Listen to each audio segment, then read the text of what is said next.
চাই না, টাকা পয়সার মালিক হতে চাই না। ওদেরকে জানিয়ে দেয় সুন্দরী রমণী আমি পেতে চাই না, আমি আমার আল্লাহর ধর্ম ইসলাম ধর্মকে প্রচার করব। তাতে আপনি আমাকে ঠাঁই দেন আর নাই দেন, ওতে আমার কোনো যায় আসে না। আল্লাহ কোরআন নাজিল হয়ে গেল, ফাসদা বিমা তুমারু ওয়া আরিজ আনিল মুশরিকুন ইন্নাকা ফাইনা কাল মুস্তাহদিন।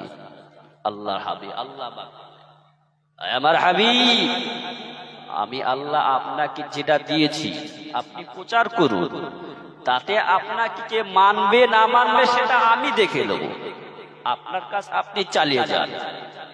বিশ্বনবী এই আয়াতটা নাজিল হওয়ার পরে, আয়াতটা নাজিল হওয়ার আগে আল্লাহর নবী গোপনে ইসলাম প্রচার করতেন, যদি কেউ জানতে পারে মেরে দেবে। আয়াতটা নাজিল হওয়ার পরে আল্লাহর নবী প্রকাশ্য ইসলামের দাওয়াত দিতে লাগলেন, ইসলামের দাওয়াত দিতে লাগলেন। বিশ্ব নবী যখন কাঁদছে, ওই সময় হযরত আবু তালিব আর সহ্য করতে পারলেন। আবু তালিব ওই সময়তে কি করলেন, বাবা মুহাম্মদ আজ থেকে আমি জানিয়ে দিয়ে দিলাম তোমার চাচা